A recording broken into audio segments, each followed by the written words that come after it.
Adding Jaylen Brown next to the speedy pair of VJ and Tyrese Maxey was already huge.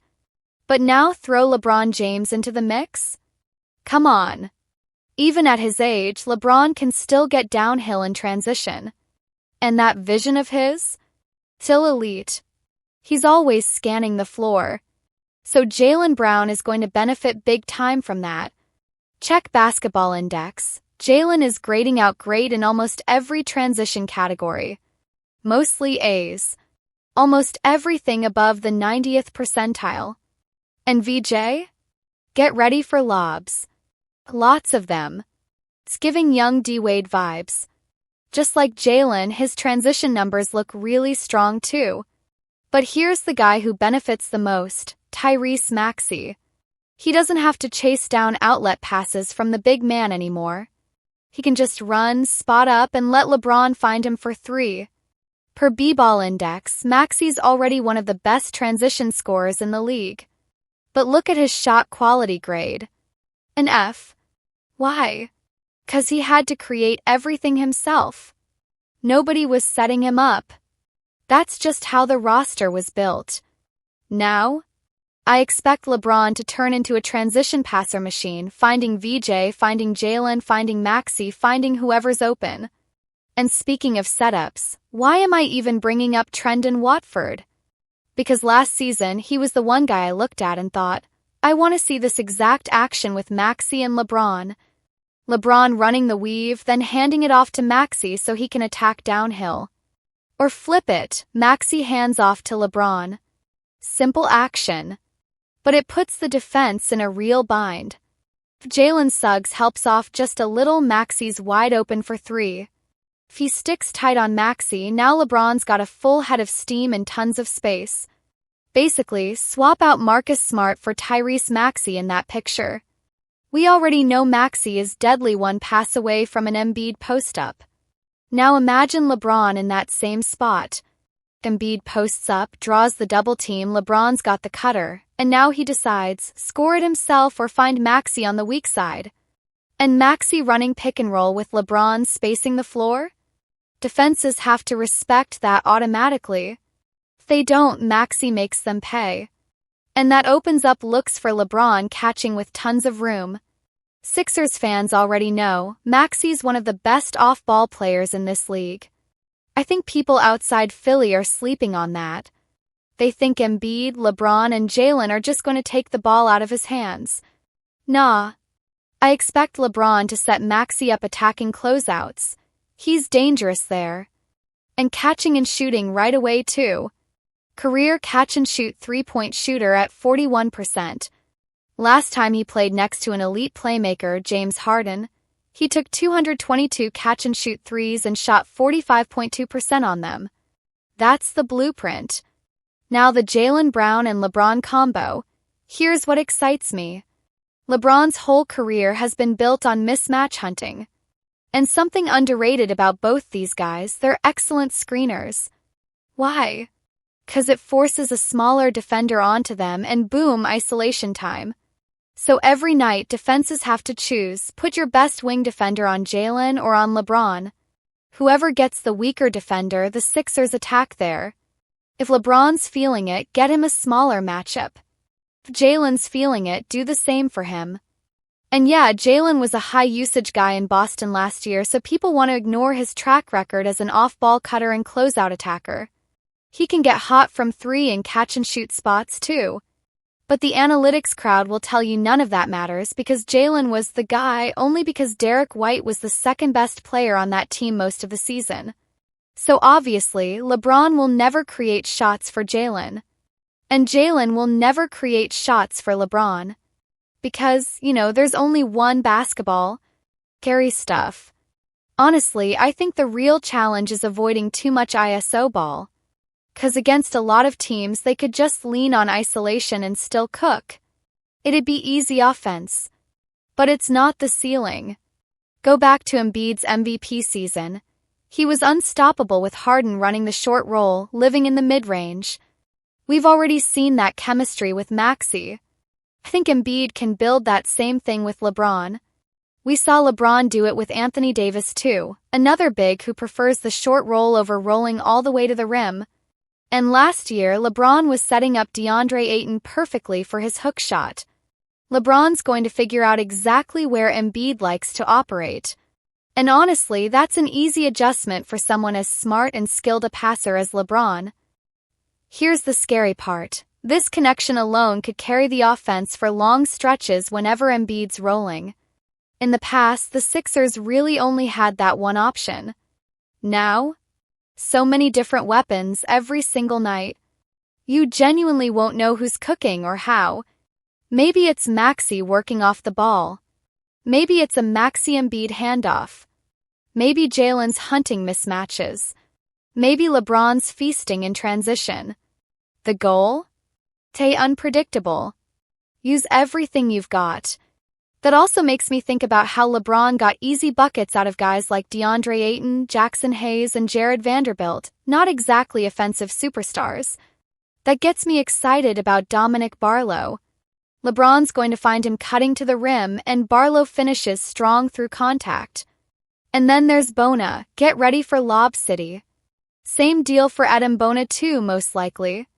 LeBron just has this gift. He makes everyone around him better. He raises the ceiling for the whole roster when he's on the floor. Look at last season. Luka was out the entire stretch run. Austin Reeves was banged up and barely playing. And LeBron still had them rolling with Luke Kennard, Marcus Smart, and Rui Hachimura, winning games, advancing past the first round with ease. Honestly, if Luka had been healthy, I think they give OKC real problems. I actually think they beat them. On Luke Kennard. He reminds me a lot of Anthony Simons as a shooter. I'm excited to see him play next to LeBron and this much talent because he's going to get a steady diet of wide-open threes. He could be lethal off the bench for the Sixers. Bottom line, LeBron James is exactly the jumbo playmaking point forward this team needed. Oh, and one more thing, the Sixers were a bad rebounding team last year, especially the starters. Well, now Jaylen Brown, VJ Edgecombe, and LeBron James, 3 starters who are all above average on the defensive glass. There's another problem the Sixers quietly fixed here too. Last season, Tyrese Maxey was basically the only guy who could reliably get to the rim and finish. Paul George and Embiid? Both banged up, both inconsistent. Paul George, for example, only averaged 1.9 restricted area attempts a game the whole regular season. That's low. Team-wide, the Sixers ranked 28th in restricted area efficiency. And in the playoffs, it got worse in a way, 12th in paint attempts, 11th in restricted area attempts. Bottom half of all playoff teams. That tells you something. Against tougher competition, they just couldn't get downhill. Now compare that to what Jaylen Brown and LeBron bring. 2 of the best rim finishers in basketball. That gap? It's about to close. And it wasn't just the restricted area, they were 25th in overall paint efficiency too. Let's look at the numbers. Jaylen Brown last season, 6 paint attempts per game, 99th percentile. Shooting 48.7% on those, 78th percentile. In the restricted area specifically, 4.8 attempts a game, 92nd percentile, hitting 68.8%, which is 62nd percentile. Now LeBron. 2.9 paint attempts per game, 83rd percentile, shooting 43.2%, 51st percentile. In the restricted area, he's getting there easily, 5.7 attempts a game, 97th percentile, and knocking down 75.1%, which is 89th percentile. Bottom line, the Sixers just didn't have enough rim pressure last year. Honestly, on a lot of nights, Kelly Oubre was arguably their second-best rim attacker behind Maxey. And yeah, Maxey's elite at driving, but you don't want your smallest guard carrying that load alone. We already talked about what LeBron could unlock for Anthony Simons.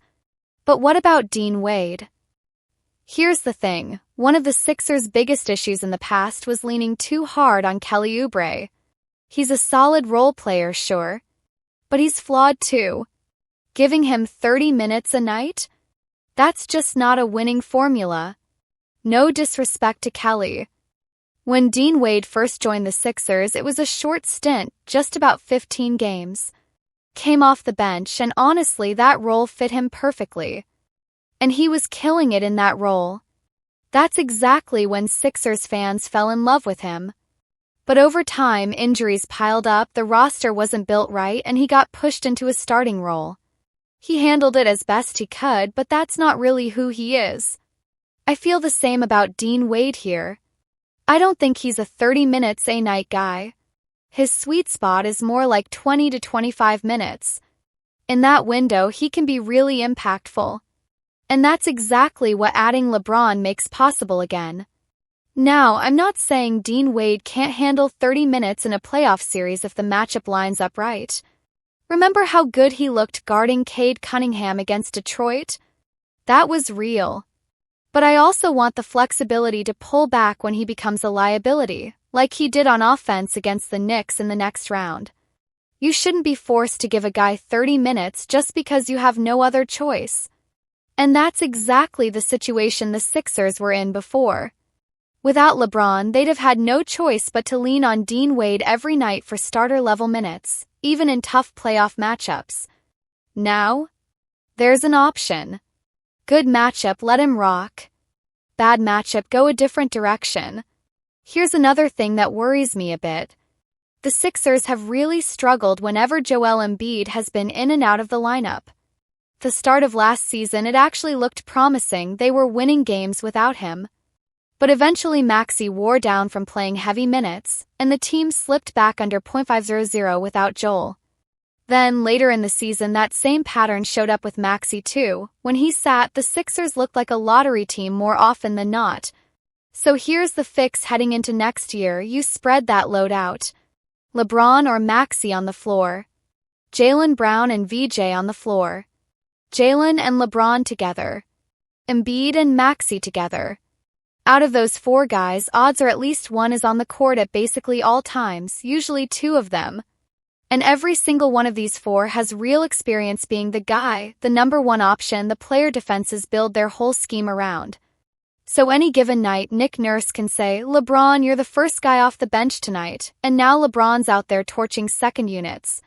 Same thing could apply to Embiid, Maxey, or Jaylen. Honestly, I think that's the scariest strength of this whole roster.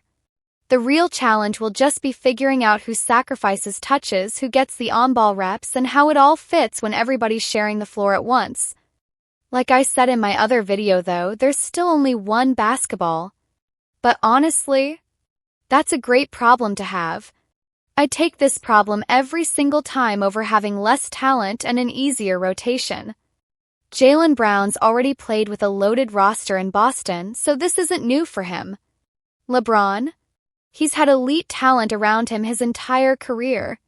Embiid's probably going to have the toughest adjustment out of everyone, but remember, he played in the Olympics and he still found ways to be impactful even in a huge game against Serbia. As for Maxey, he'll be completely fine. Same goes for VJ. That's everything I've got. Bottom line, from a pure fit standpoint, LeBron just makes sense here. This team badly needed exactly his archetype. And I genuinely think this roster is about to be really, really good.